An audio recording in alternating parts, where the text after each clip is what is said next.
انتہائی ادب کے ساتھ ہم درخواست گزار ہیں اپنے مہمان محترم جناب حضرت مولانا مفتی محمد زاہد صاحب دامت برکاتہم استاد حدیث و ناظم تعلیمات جامع مسجد امروہہ سے، حضرت سے درخواست ہے کہ حضرت تشریف لا کر اپنے ناصحانہ کلمات سے سامعین کو مستفیض فرمائیں۔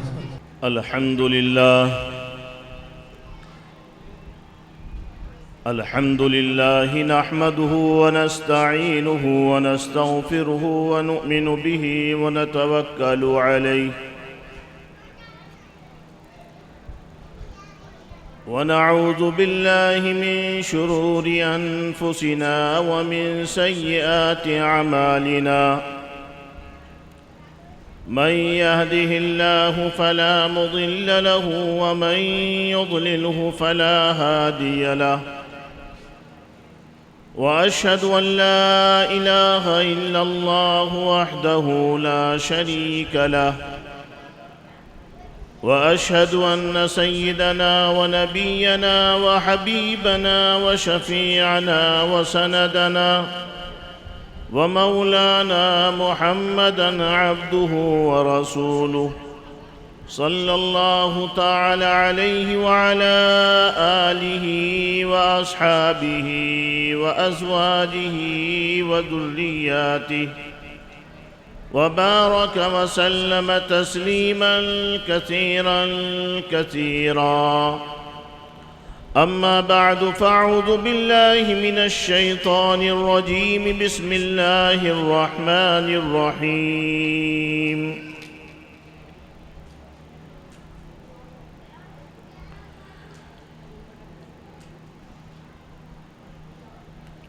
يا أيها الذين آمنوا ادخلوا في السلم كافة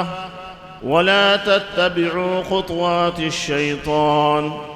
إنه لكم عدو مبين. وقال النبي صلى الله عليه وسلم: السمع والطاعة على المرء المسلم ما لم يؤمر بمعصية، فإن أمر بمعصية فلا سمع ولا طاعة، أو كما قال صلى الله عليه وسلم. صدق الله العظيم وصدق رسوله النبي الكريم، ونحن على ذلك لمن الشاهدين والشاكرين، والحمد لله رب العالمين.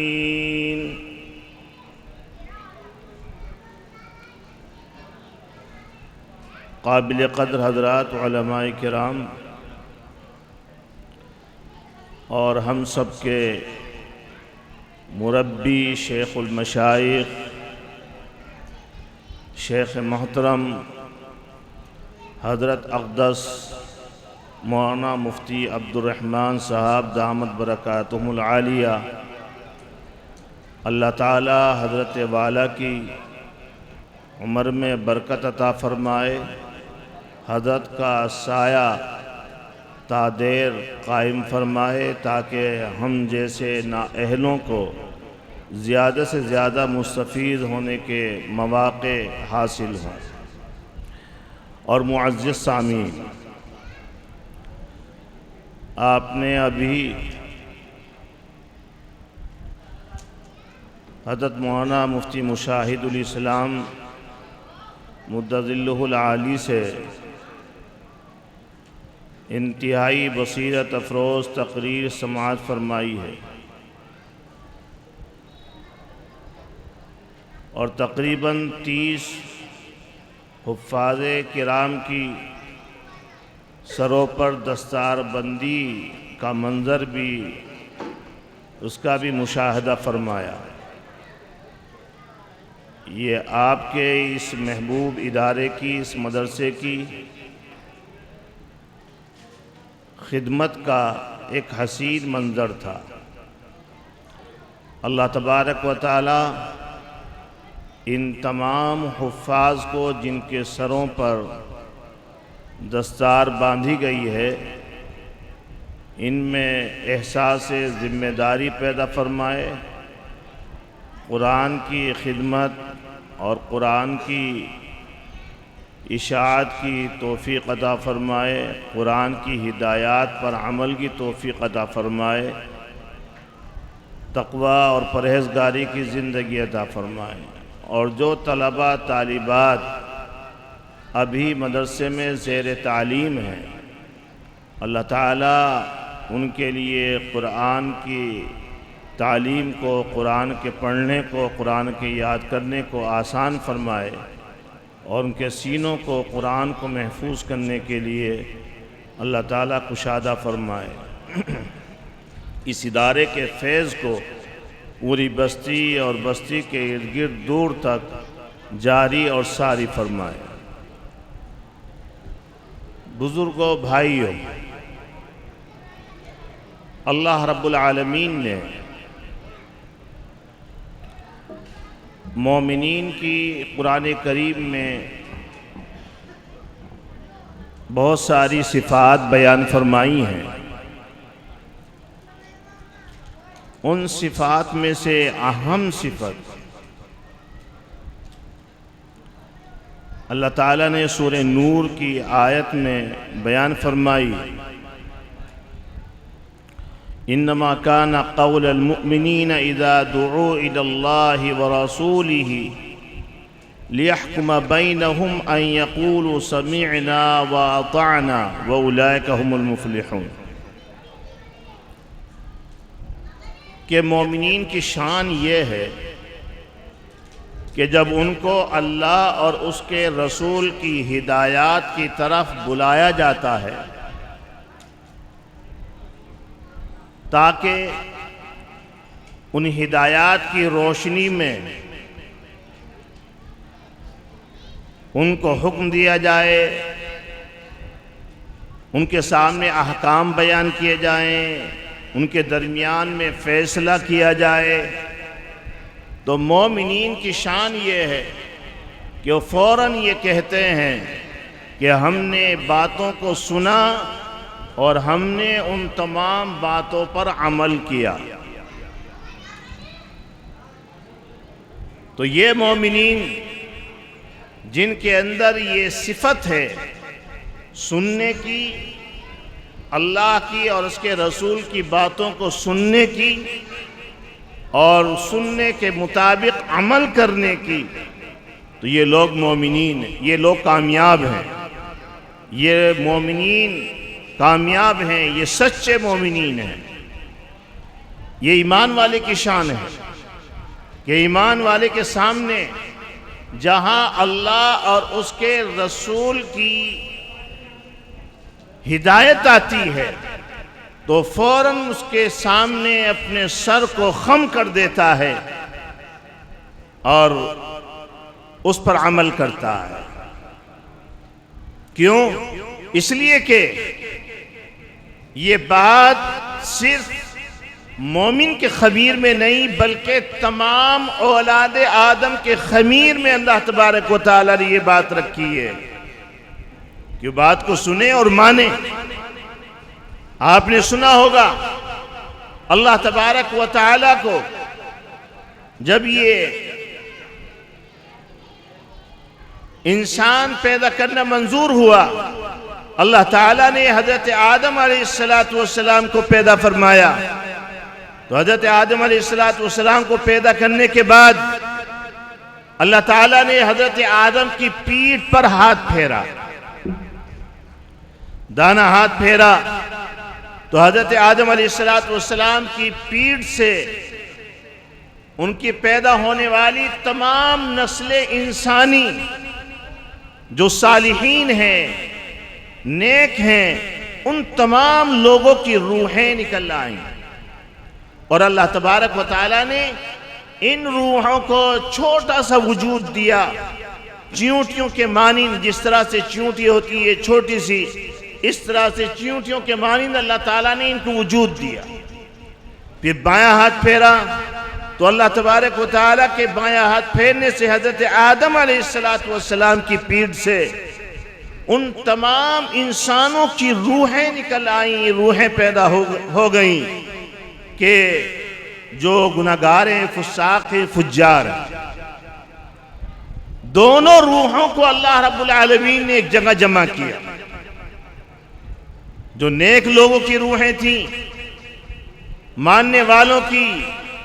فرما برداروں کی، وہ روحیں بھی وہیں پر جمع ہیں، اور جو نافرمان ہیں ان نافرمانوں کی روحیں بھی وہیں پر جمع ہیں۔ پھر اللہ رب العالمین نے خطاب فرمایا، یا بنی آدم، اے آدم کے بیٹو۔ اللہ تعالیٰ نے اس خطاب میں تخصیص نہیں کی، پیدا کرنے میں تو ترتیب رہی کہ دانے ہاتھ سے اللہ تعالیٰ نے ان روحوں کو پیدا کیا جو صالحین کی ہیں، اور بایاں ہاتھ پھیرا تو وہ روحیں نکلی جو نافرمانوں کی ہیں۔ لیکن جب خطاب کیا تو اللہ تعالیٰ نے تمام روحوں کو خطاب کیا، اے آدم کے بیٹو، الست بربکم، کیا میں تمہارا رب نہیں ہوں؟ تو تمام روحوں نے اس اعلان کو سنا، اس خطاب کو سنا، اللہ کے اس فرمان کو سنا۔ صالحین کی روحیں پہلے پکاری، انہوں نے کہا کہ ہاں ہاں آپ ہمارے رب ہیں۔ پھر ان کے بعد ان روحوں نے کہا کہ جو بائیں ہاتھ سے پیدا ہوئی تھی کہ ہاں ہاں آپ ہمارے رب ہیں۔ تو یہ بات اللہ رب العالمین نے تمام انسانوں کے خمیر میں رکھی ہے کہ جو بات سنتا ہے تو بات مانتا۔ سننے کی اور ماننے کی یہ صفت، یہ انسان کی صفت ہے، انسان کی فطرتی صفت ہے، انسان کی فطرت کی صفت ہے، انسان کی خلقی صفت ہے۔ اس صفت پر انسان کو پیدا کیا گیا ہے، اس کی روح کو پیدا کیا گیا ہے۔ یہی وجہ ہے کہ جب معاشرے میں، سماج میں کسی سے کوئی بات کہی جاتی ہے اور اس بات کو سنتا ہے اور مانتا ہے تو لوگ اس کی تعریف کرتے ہیں کہ بھئی فلاں آدمی بہت اچھے اخلاق کا مالک ہے، بڑی اچھی طبیعت والا ہے۔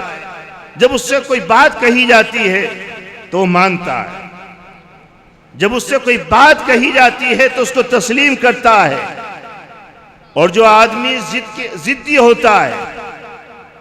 ترش مزاج ہوتا ہے، ہٹ دھرم ہوتا ہے، جس کی طبیعت میں کجی ہوتی ہے،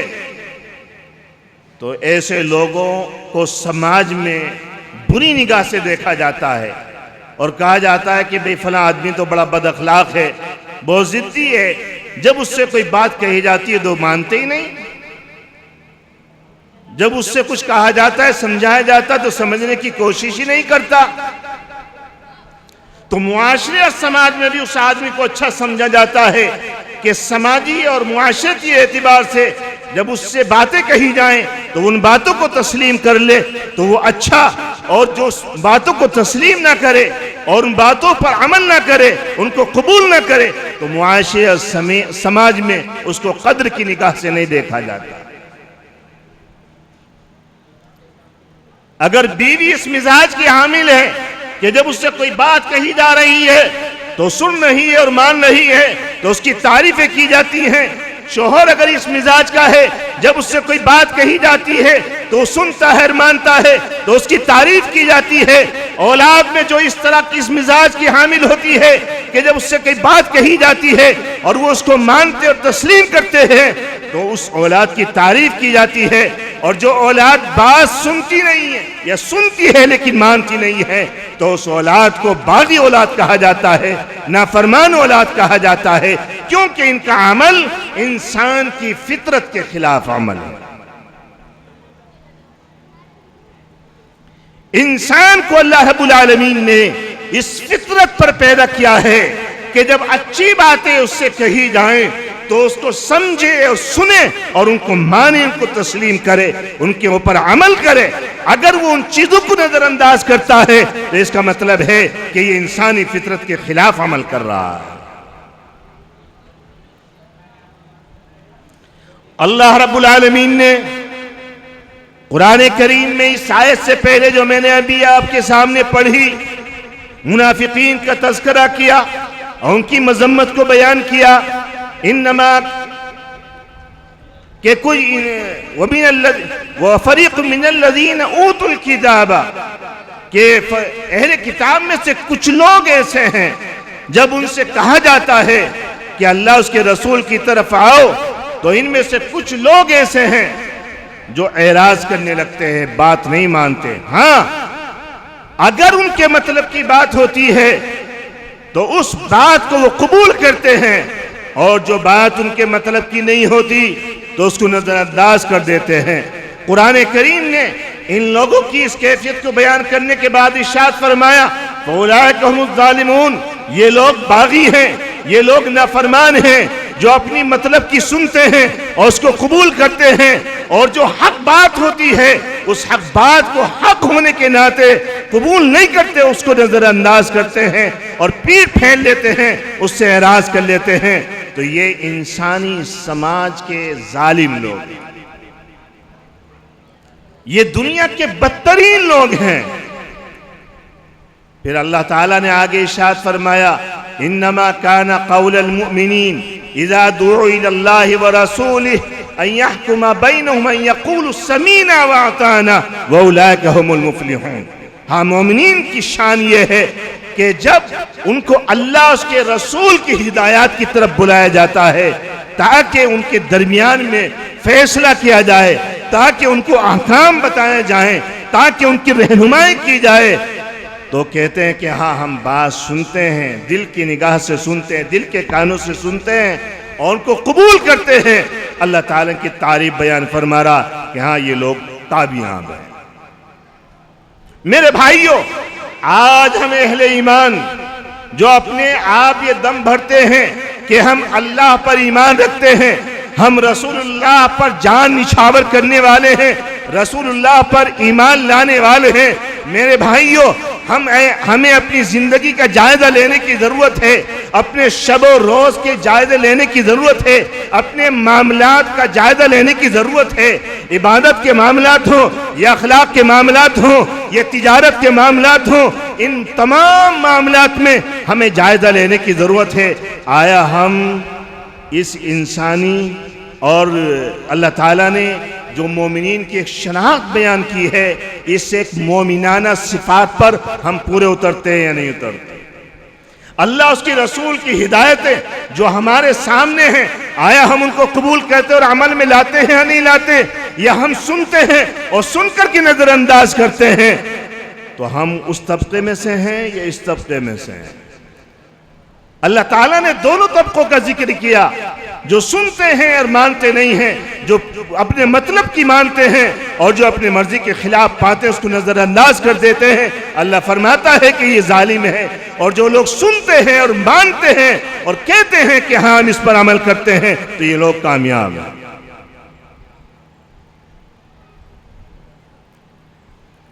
مومنین کی شان تو یہ ہے. عرب معاشرہ شراب کا عادی، اسلام سے پہلے ہر فرد شراب کا عادی، بوڑھا شراب پیتا، جوان شراب پیتا، مرد شراب پیتا، عورت شراب پیتی، بچے شراب پیتے. کوئی مہمان نوازی تکمیل کو نہ پہنچتی جب تک شراب کے جام نہ گھما دیے جاتے.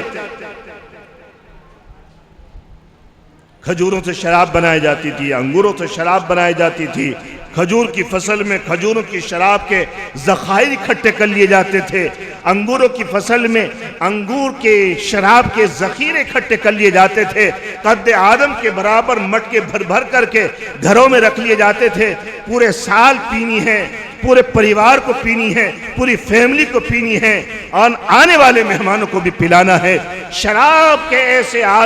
عادی کہ ایک ایک فرد کے رگ و ریشے میں شراب بسی ہوئی تھی.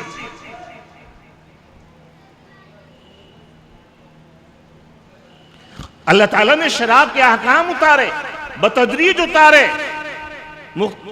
مرحلوں میں اتارے، لیکن جب شراب کی حرمت کا فیصلہ آیا تو اللہ تبارک و تعالیٰ نے صریح طور پر اعلان فرمایا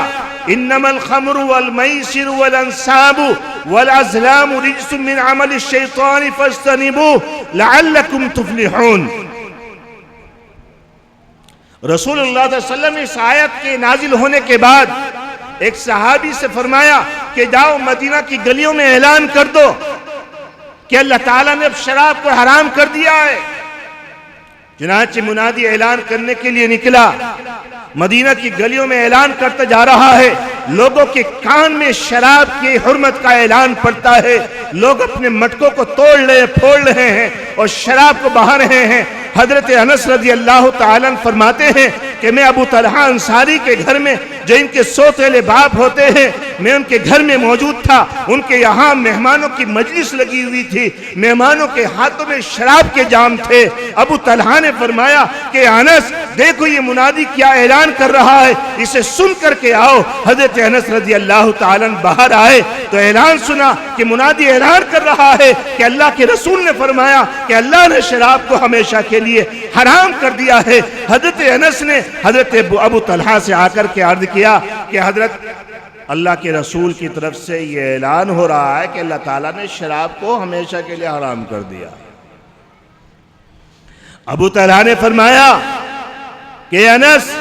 ہتھوڑا اٹھاؤ اور ان مٹکوں کے تلیوں میں ہتھوڑا مارو، اس شراب کو بہا دو۔ اور جن مہمانوں کے ہاتھوں میں شراب کے جام تھے اور ان کے لبوں تک پہنچ چکے تھے، لیکن جب کان میں یہ اعلان پڑا کہ اللہ تعالیٰ نے شراب کو حرام کر دیا ہے، تو وہ آدمی، وہ انسان جو ہمیشہ جو شراب پیتا چلا آیا، جس نے اپنے باپ دادوں کو شراب پیتے دیکھا، جس نے پورے معاشرے کو شراب پیتے دیکھا، جس نے اپنے معاشرے کے عزت داروں کو شراب پیتے دیکھا، جب اس کے کان میں یہ اعلان پڑا کہ اللہ تعالیٰ نے شراب کو حرام کر دیا ہے، تو ان صحابہ نے اپنے جاموں کو جو ہونٹوں تک پہنچ چکے تھے، یہ بھی گوارا نہیں کیا کہ اس جام کو پی لیا جائے یا ایک گھونٹ اور پی لیا جائے اور باقی کو پھینک دیا جائے۔ نہیں، جب اللہ کا حکم نامہ سامنے آ گیا، رسول کا پیغام سامنے آ گیا، تو وہیں سے جام کو پھینک دیا۔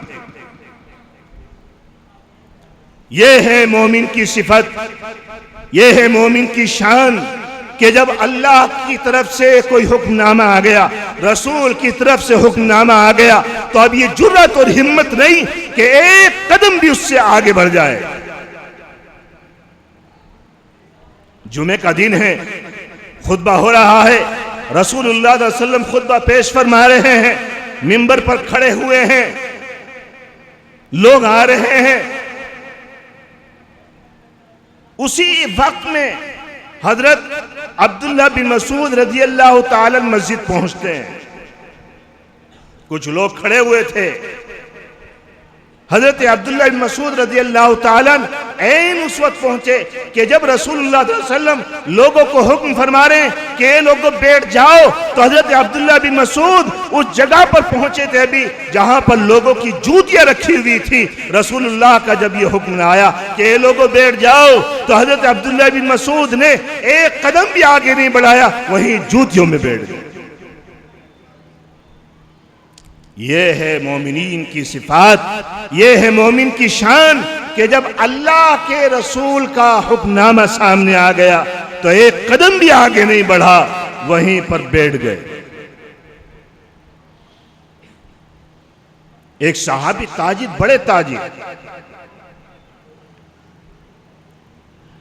مصر میں، شام میں تجارت کے لیے جاتے تھے۔ یہ دونوں علاقے شراب کے مزاج میں بڑے اعلیٰ مزاج والے سمجھے جاتے تھے۔ اعلیٰ قسم کی شرابیں شام میں استعمال کی جاتی تھی، مصر میں استعمال کی جاتی تھی، فارس میں استعمال کی جاتی تھی۔ تو عرب لوگ جب ان علاقوں میں پہنچتے تو تاجر لوگ عمرہ کے لیے، سرمایہ داروں کے لیے، سرداروں کے لیے خاص قسم کی، اعلیٰ قسم کی شرابیں خرید کر کے لاتے تھے۔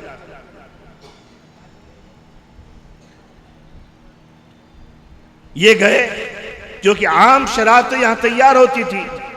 لیکن وہ اعلیٰ کوالٹی کی شراب وہاں تیار ہوتی تھی، لوگ وہاں سے لاتے تھے۔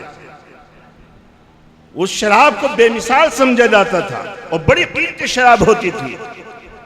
وہ تجارت کا سامان لے کر کے گئے اور تجارت میں جتنا بھی نفع حاصل ہوا اور جتنا بھی ان کا اصلی سرمایہ تھا وہ سارا سامان بیچ کر کے اس کی قیمت بنا کر کے اس سارے سرمایے کی شراب خرید لی اور اس میں سے ایک چھاگل انتہائی اعلیٰ درجے کی شراب رسول اللہ صلی اللہ علیہ وسلم کے لیے خرید کر لائے کہ آپ صلی اللہ علیہ وسلم کے پاس بڑے بڑے سرداران آتے ہیں تاکہ ان کی ضیافت ان کی شان کے مطابق کی جائے. ابھی شراب حرام نہیں ہوئی تھی جب یہ تجارت کے لیے سفر پر گئے تھے، شراب حرام نہیں تھی، ان تک یہ بھی پیغام نہیں پہنچا تھا. وہ واپس ہو رہے تھے، راستے میں تھے کہ شراب حرام ہو گئی. اب یہ اعلیٰ درجے کی شراب کی چھاگل لے کر کے رسول اللہ صلی اللہ علیہ وسلم کی خدمت میں پہنچے کہ یا رسول اللہ، میں نے انتہائی اعلیٰ قسم کی شراب آپ کے مہمانوں کے لیے خریدی. آپ کے پاس جو دور دراز علاقوں کے قبیلوں کے سردار آتے ہیں تاکہ یہ شراب ان کو پلائی جائے، ان کی شان کے مطابق ان کی عزت ہو، ان کی مہمان نوازی، ان کی ضیافت ہو، اس لیے میں یہ اعلیٰ درجے کی شراب خرید کر کے لایا ہوں. رسول اللہ صلی اللہ علیہ وسلم نے ارشاد فرمایا، کیا تمہیں معلوم نہیں کہ اللہ تعالیٰ نے شراب کو حرام کر دیا ہے؟ اللہ تعالیٰ نے شراب کو حرام کر دیا ہے، لہذا اس شراب کو پھینک دو، اس شراب کو منڈیل دو. وہ قیمتی شراب کی چھاگل لے کر کے فوراً اٹھے، یہ نہیں سوچا کہ میں بیچ لوں گا، اس کی قیمت بنا لوں گا. ایک صحابی پیچھے گئے جو ابھی نئے مسلمان ہوئے تھے، انہوں نے عرض کیا کہ اس کو یوں ہی ضائع مت کرو بلکہ کسی یہودی کے ہاتھ بیچ دینا اور اس کی قیمت حاصل کر لینا اور اس سے اپنے گھر کی ضرورتیں پوری کر لینا. وہ غصہ ہو گئے اور انہوں نے کہا، کیا تم مجھے جہنم میں بھیجنا چاہتے ہو؟ کیا تم نے سنا نہیں کہ اللہ کے رسول نے فرمایا کہ اللہ نے شراب کو حرام کر دیا ہے، اب اس کو تم بہا دو. اب میرے لیے حرام ہے کہ اس شراب کی قیمت بنا کر کے میں اپنی بیوی بچوں پر اس کا استعمال کروں. وہ قیمتی شراب کی چھاگل بہائی، اور یہی چھاگل نہیں بلکہ لاکھوں کا سرمایہ کے خرید کا جو شراب لے کر کے آئے تھے، جو کئی اونٹوں پر لاد کر لائی گئی تھی، وہ فوراً اپنے گھر کی طرف پہنچے اور ساری شراب مدینے کی گلی کے اندر بہا دی، نالیوں کے اندر بہا دی. یہ ہے مومن کی شان کہ جب اللہ کے رسول کا حکم آ گیا تو اب اس بات پر غور نہیں کیا گیا کہ اب میرا کیا ہوگا، میرا خسارہ ہو جائے گا. میں نے جتنا بھی سرمایہ تجارت کے لیے لے کر کے گیا تھا، میں سب کی شراب خرید کر کے لے آیا تھا، تجارت کے لیے لے کر کے آیا تھا، میں اس کو بیچ لوں اور آئندہ نئی تجارت کا معاملہ نہیں کروں گا. نہیں، لیکن جب حکم آ گیا تو فوراً اس کے اوپر عمل کر لیا. تبھی تھے یہ مومنین کامیاب. مکہ سے آئے اپنا گھر بار چھوڑ کر، نہتے ہاتھ خالی ہاتھ آئے. قرآن کریم نے ان کو فقراء مہاجرین قرار دیا اور مکہ کے اطراف سے جو بھی آیا وہ خالی ہاتھ آیا، نہتے ہاتھ آیا، اس کے پاس کچھ نہیں تھا. مدینہ میں جب آیا، یہ مہاجرین جب مدینہ پہنچے تو مدینہ میں ان کے گھر بار بھی نہیں تھے. اللہ کے رسول نے ان کے قیام و طعام کے لیے مسجد نبوی کے پاس ایک چبوترے کا انتظام کیا، ایک چھپر کا انتظام کیا جس کو ہم صفہ کہتے ہیں. وہاں پر ان لوگوں کا قیام و طعام کا انتظام کیا گیا. شروع میں انصار مدینہ نے ان کے ساتھ وہ جانثاری کے نمونے پیش کیے کہ رہتی دنیا تک ایسے نمونے سامنے نہیں آ سکتے ہیں. انصار مدینہ زیادہ تر کاشتکار تھے، تجارت والے تھے، یہ تجارت کرتے تھے یا کاشتکاری کرتے تھے. انہوں نے اپنی زمینیں تقسیم کر دی، یہاں تک کہ بیویوں کو طلاق دی تاکہ عدت گزار کر کے یہ مہاجر صحابی میرا بھائی اس سے نکاح کر لے اور اس کا گھر آباد ہو جائے. شروع میں انصار کی تعداد مدینہ میں زیادہ تھی، مہاجرین کی تعداد کم تھی. لیکن جب مہاجرین کے قافلے آتے رہے تو پھر ایک وقت ایسا آیا کہ مدینہ میں انصار کی تعداد کم اور مہاجرین کی تعداد زیادہ. پھر وہ دن بھی آئے مدینہ میں کہ اللہ کے رسول کو یہ اعلان کرنا پڑا کہ اگر کسی کے یہاں 2 کا کھانا ہے تو تیسرے کو لے کر کے جائے، کسی کے یہاں 4 کا کھانا ہے تو 5 کو لے کر کے جائے، کسی کے یہاں 6 کا کھانا ہے 6 کا کھانا ہے تو 7 کو لے کر کے جائے، یعنی ان فقراء مہاجرین کو لے کر کے جائے۔ یہ صورتحال تھی کہ کھانے تک کا انتظام نہیں تھا، لیکن جب انہوں نے وَلَهُ أَسْلَمَ مَنْ فِي السَّمَاوَاتِ وَالْأَرْضِ پر عمل کیا کہ جو کچھ ہے وہ سب اللہ کے لیے قربان، جو کچھ ہے وہ اللہ کے نام پر قربان، اسلام کے لیے اور دین کی خاطر اور اللہ اس کے رسول کی محبت میں انہوں نے اپنی زمین و جائیدادوں کی پرواہ نہیں کی، انہوں نے اپنے گھر بار کی پرواہ نہیں کی، انہوں نے اپنے دراہم و دنانیر کے خزانوں کی پرواہ نہیں کی، بلکہ خالی ہاتھ نہتے ہاتھ اپنی جان بچا کر، اپنی بستی کو چھوڑ کر، اپنی زمین و جائیدادوں کو چھوڑ کر، اپنے دراہم و دنانیر کے خزانوں کو چھوڑ کر وہ مدینہ کی طرف روانہ ہو گئے اور رسول اللہ کی غلامی میں آ گئے، تندرستی کی زندگی گزاری اور ایسی زندگی گزاری کہ ایسے بھی حالات آئے کہ گھر میں صرف ایک ہی چادر ہے، کبھی بیوی اوڑھ لیتی ہے، کبھی شوہر اوڑھ لیتا ہے، ایسے بھی واقعات اس سرزمین پر صحابہ کے درمیان دیکھے گئے، تندرستی کے یہ عالم۔ لیکن جب انہوں نے رسول اللہ کی غلامی میں اپنے آپ کو دے دیا، اللہ کی فرما برداری میں اپنے آپ کو سونپ دیا اور سر سے پیر تک اپنے آپ کو اللہ کا بندہ بنا لیا اور رسول اللہ کا غلام بنا لیا، تو پھر اس آسمان نے دیکھا، اس زمین نے دیکھا کہ یہی صحابہ جن کے پاس کچھ نہیں تھا، ان کے گھروں کے اندر دیناروں کے انبار لگ جاتے تھے، دراہم کے انبار لگ جاتے تھے، پھر یہ زمین و جائیداد والے ہوئے، خیبر فتح ہوا، خیبر کے باغات تقسیم ہوئے، خیبر کی زمین تقسیم ہوئی، پھر یک بعد دیگر فتوحات کا سلسلہ، ایسا سلسلہ کہ حضرات صحابہ کے گھروں میں درہموں کے، دیناروں کے، سونے کی اشرفیوں کے اور چاندی کے سکوں کے ایسے ڈھیر لگ جایا کرتے تھے جو کبھی کھجور کی فصل کے پکنے کے زمانے میں کھجور کی فصل جو پکی ہوئی لائی جاتی تھی اور گھروں میں ڈھیر لگ جایا کرتے تھے، اس طرح سے درہموں کے، دیناروں کے ڈھیر لگ جاتے تھے۔ یہ کب لگے تھے؟ جب انہوں نے اس پر عمل کیا کہ اللہ کے رسول جو آپ نے کہا ہم نے سنا، ہم نے فوراً مانا، اللہ نے جو اتارا ہم نے سنا، ہم نے فوراً مانا، تو اللہ نے نصرت اتاری، اللہ نے نصرت اتاری۔ جب مومنین اس شان پر قائم رہے تو زمانے میں ان کا سکہ چمکا، ان کا جھنڈا لہلہایا، ان کی بادشاہت قائم ہوئی، ان کی حکمرانی قائم ہوئی، اور جیسے مومن اپنی شان سے پیچھے ہٹتا چلا گیا، سلطانی سے دور جاتا رہا، اپنی حکومت سے دور جاتا رہا، اپنی عزت کو کھوتا رہا، اور آج اس صورتحال میں پوری دنیا کا منظرنامہ ہمارے سامنے ہے۔ آج صرف ہم اپنی نہیں، اپنی بستی کی بات نہیں، پوری دنیا کا منظرنامہ آج ہمارے سامنے ہے کہ جس ذلت اور رسوائی کے ساتھ آج مسلمان دنیا میں زندگی گزار رہا ہے، شاید دنیا کی کوئی قوم ایسی ذلت کے ساتھ زندگی گزار رہی ہے۔ کیوں؟ اس لیے کہ ہم نے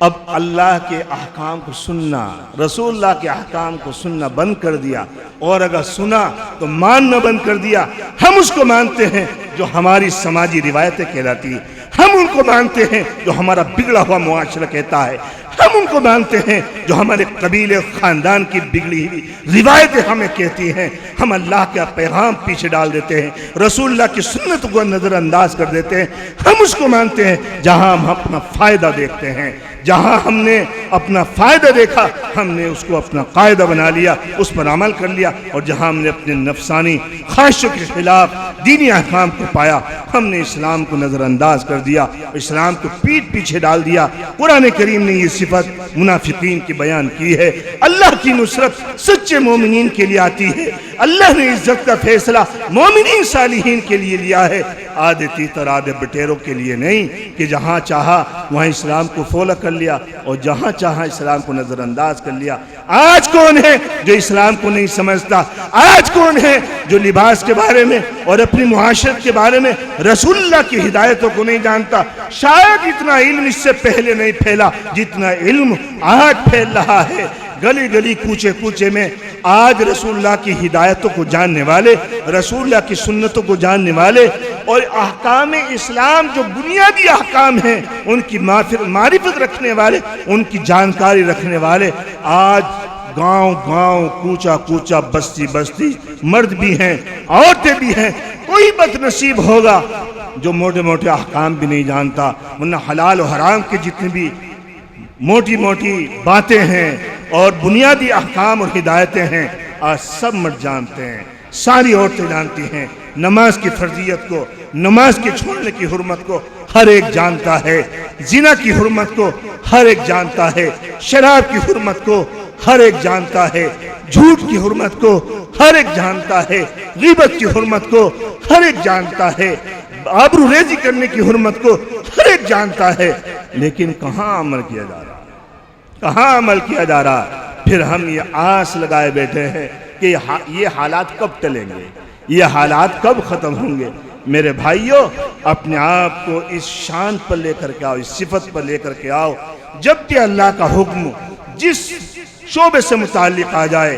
فوراً سر تسلیم ہم کر دیں اور اس کو قبول کر لیں۔ قرآن کریم نے بیان کیا کہ مومن کا سینہ کھل جاتا ہے جب وہ اسلام قبول کرتا ہے، اور جب اسلام کی ترقی ہوتی ہے تو منافقین کا سینہ ایسے تنگ ہو جاتا ہے جیسے آسمان پر چڑھنے والے آدمی کا سینہ تنگ ہوتا ہے۔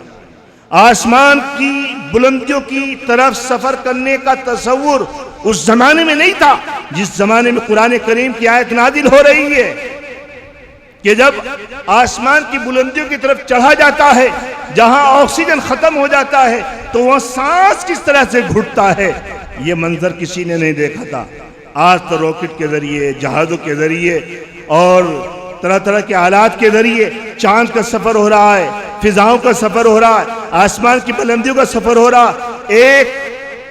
مرحلہ آتا ہے جہاں پر آکسیجن ختم ہو جاتا، سانس گھٹنے لگتا ہے۔ قرآن نے یہ تعبیر بیان کی، کسی صحابی سے منقول نہیں ہے کہ صحابی نے کسی نے سوال کیا رسول اللہ سے کہ یا رسول اللہ یہ کس طرح سے سانس گھٹتا ہے، کس طرح سے سینہ تنگ ہوتا ہے؟ نہیں، اللہ نے بیان کیا ہے کہ جب آسمان کی طرف چڑھتے ہیں تو سینہ تنگ ہوتا ہے، تو بس تنگ ہوتا ہے، سینہ تنگ ہوتا ہے۔ یہ ہے مومن کی صفت کہ اس پر اللہ تعالیٰ نے وعدہ بیان کیا ہے کہ اس میں کامیابی ہے۔ تو بس ہمیں ہمارا عقل مانے نہ مانے، لیکن اللہ جب بیان کر رہا، اس کا رسول بیان کر رہا، تو بس کامیابی اس میں ہے، کامیابی اس میں ہے، اور اس میں ہلاکت ہے، اس میں نحوست ہے، اس میں اللہ کی طرف سے لعنت ہے۔ تو میرے بھائیوں، جب تک ہم اپنے معاشرے کو اور اپنے آپ کو اس صفت پر لے کر کے نہیں آئیں گے، آج سب سے زیادہ مسلمان اپنی اس بنیادی شان کو کھو بیٹھا ہے۔ اس کو پیدا کرنے کی ضرورت ہے، اپنا یہ مزاج بنانے کی ضرورت ہے کہ ہم سنیں، ہمارے اندر یہ طلب پیدا ہو کہ ہمارا اسلام ہم سے کیا چاہتا ہے، اللہ نے ہمارے بارے میں کیا اتارا ہے، رسول اللہ نے ہمیں کیا ہدایتیں دی ہیں۔ جب تک ہمارے اندر یہ طلب نہیں آئے گی تو ہم سنیں گے بھی نہیں، جب سنیں گے نہیں تو عمل کا جذبہ بھی پیدا نہیں ہوگا۔ طلب بھی پیدا کریں، سننے کا مزاج بنائیں اور پھر اس پر عمل کا مزاج بنائیں۔ اللہ تبارک و تعالی عمل کی توفیق عطا فرمائے۔ وآخر دعوانا الحمدللہ رب العالمین۔